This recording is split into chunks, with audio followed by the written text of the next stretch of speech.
The Travels and Adventures of Little Baron Trump and His Wonderful Dog Bulger. Chapter 8, Part 2.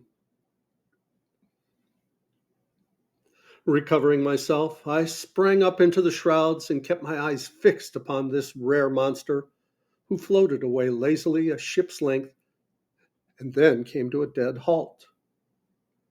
Ever and anon, a quiver shot through the entire length of his body. Evidently, he was having no little difficulty in swallowing this last morsel. Huge ridges formed about his neck and rolled backward till they were lost beneath the waters. A certain uneasiness now marked his movements.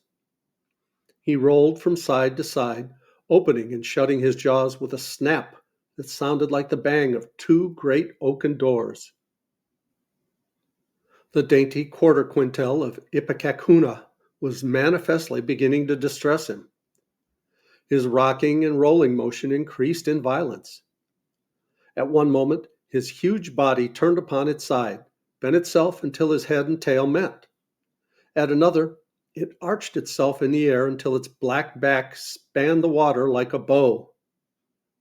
I now felt that it was time to act. "Stand by the starboard launch," I called out to my men. "Avast that blubbering! All ready?" "Aye, aye," came back from the gang. "Lower away, then." I was not a whit too quick with my orders. The launch had no sooner struck the water than the sea monster, after a series of terrible contortions, during which it almost seemed as if his huge body would be snapped in twain, began to disgorge the varied contents of his stomach. First, shower after shower of many colored fishes of all sizes, from a hand's length to 3 cubits, filled the air.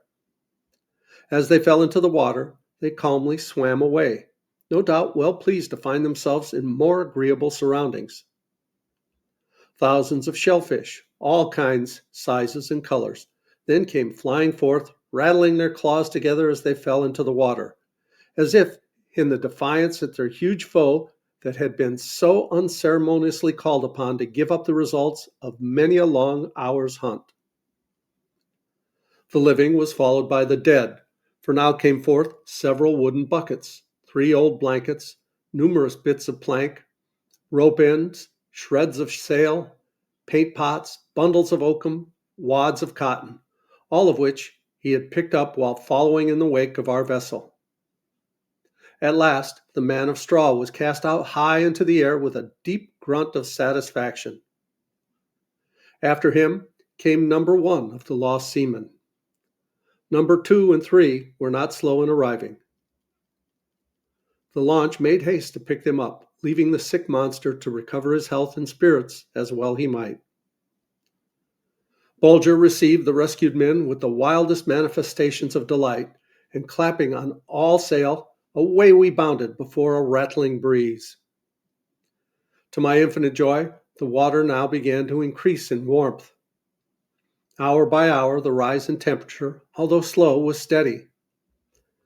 "At length, my men," cried I to my crew, "we are on the right track. Be patient. I promise you that before the sun has quenched its fire in the western seas, we shall cast anchor in Neptune's cauldron." My predictions came true to the very letter. Just as the last rays of sunlight were gilding the foamed crest waves of this mysterious sea, a long, low line of shore was sighted dead ahead, ending in a precipitous headland. Bearing away, we rounded this and found ourselves at the entrance of a large land-blocked bay or gulf, from different points in which huge columns of snow-white steam floated lazily skyward, twisting themselves into the most fantastic shapes ere they vanished in the purple twilight. My men sent up a loud, long, lusty cheer as we sailed into Neptune's cauldron. As we drew near shore, to my great bewilderment, for I had not dared to think that living creatures could exist in these heated waters, I caught sight of moving things in the cauldron. Nay, there could be no doubt, for these heated waters were as limpid as the mountain spring and the bottom plainly visible 10 fathoms below.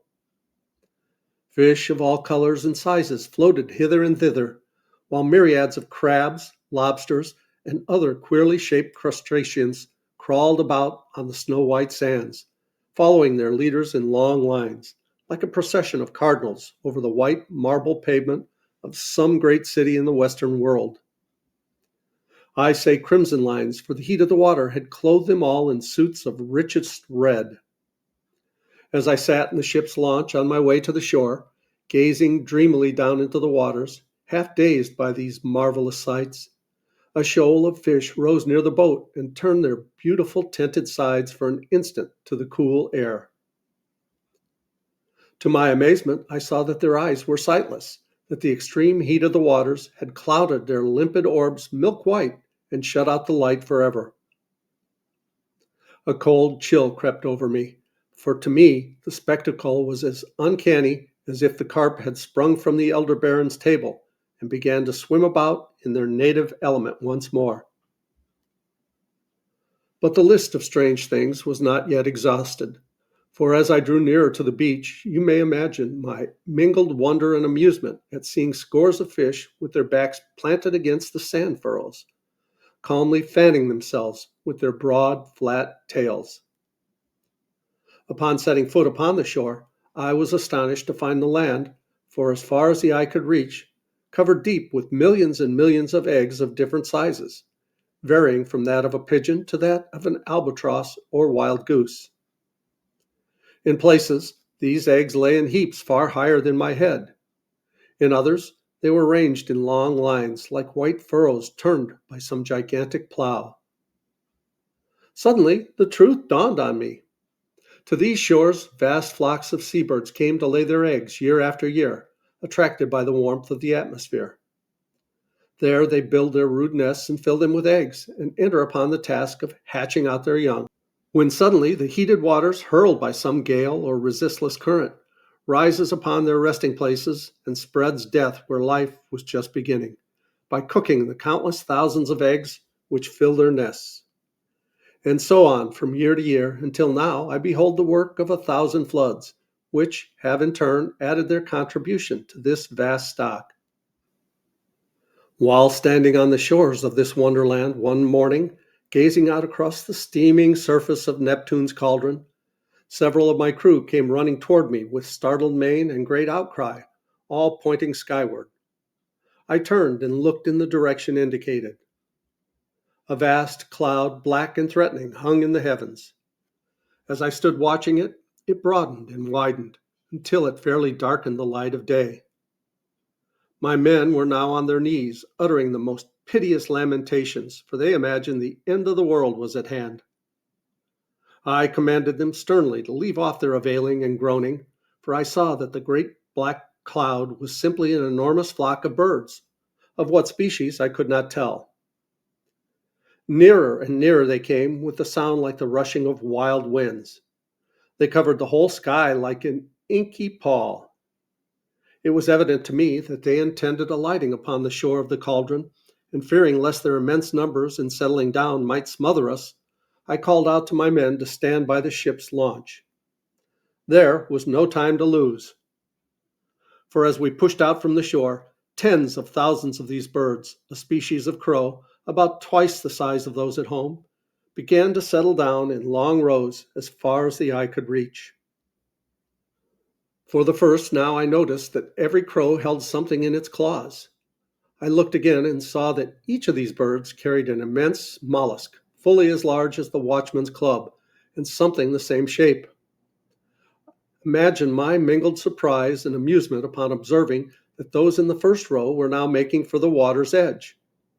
Approaching cautiously, each crow thrust his mollusk into the shoal waters of the cauldron and stood by, with eyes sparkling with joyful anticipation to watch for results.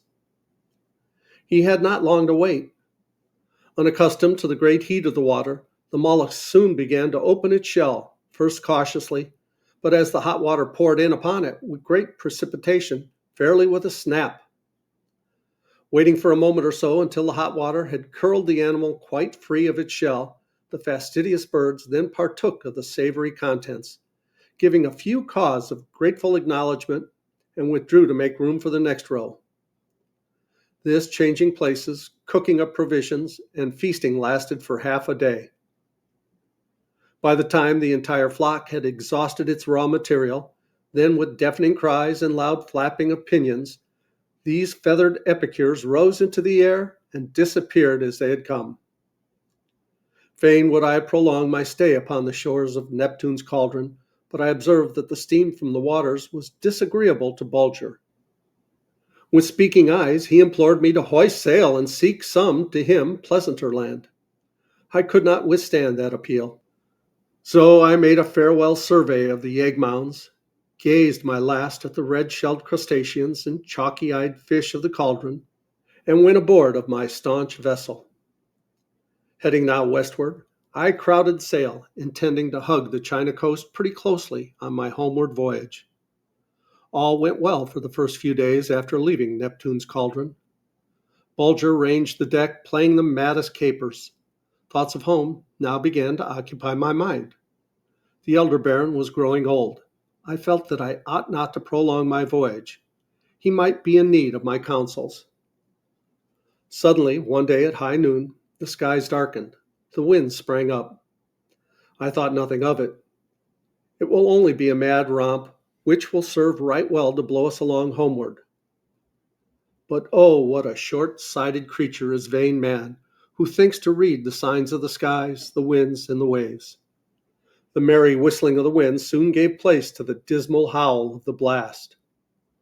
The storm fiend was stalking abroad. The startled waters now leaped wildly, tipped from their beds, rolled tumultuously onward, whipped into foam and fury by 10,000 lashes of the blast, till in their mad efforts to escape, they dashed themselves against the very clouds. The scene was terrible. 'Twas useless to command, for not a throat of steel could have drowned the wildest yells of the tempest. To my horror, I discovered that we had sprung a leak. The pitch and tar, softened by the heat of the water in Neptune's cauldron, had bulged from the ship's joints and allowed the caulking to escape. Like a sheet of cardboard, our rudder was now torn from its place and whirled away on the crest of a giant billow.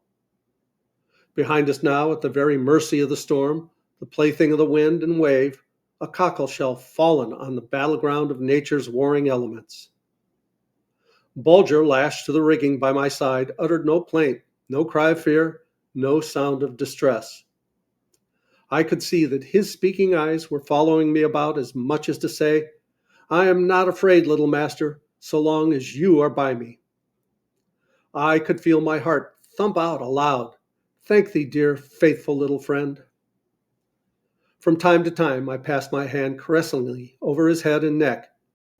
His tail moved sadly, but I knew its meaning. It meant, "Little master, I am ready to die. I most willing to die, if I can die with you by my side." It really seemed as if his love was about to be put to a final test, for the dreadful cry of "Breakers ahead!" was passed from man to man till it reached my ears. It was only too true. Their roar now broke upon my ears, faint, low, but deep, terrible, half like distant thunder or the growl of some gigantic beast of prey. In a few brief moments, we were on the reef. With a terrible crash, our staunch little vessel leaped upon the rocks and wedged herself in, tight and fast, between two jagged ledges. The relentless sea now broke over and over us. "Oh, if the day would only break," I murmured. "Possibly we might find some means to reach the mainland. To stay here simply means destruction." After hours of the severest suffering, for every sea which broke over us seemed as if it bent upon the fell purpose of tearing our limbs from their lashings, day came at last. I discovered now that we were about a quarter of a mile from the mainland. With my glasses, I could distinguish great crowds of people running hither and thither on the shore, but they made no effort to send us succor or to encourage us to cling to the wreck until the storm should abate. What was to be done? And we'll continue this story in the next video. Please like, subscribe, leave a comment below. Thanks so much for watching. I love you guys. As Tigger says, ta-ta for now.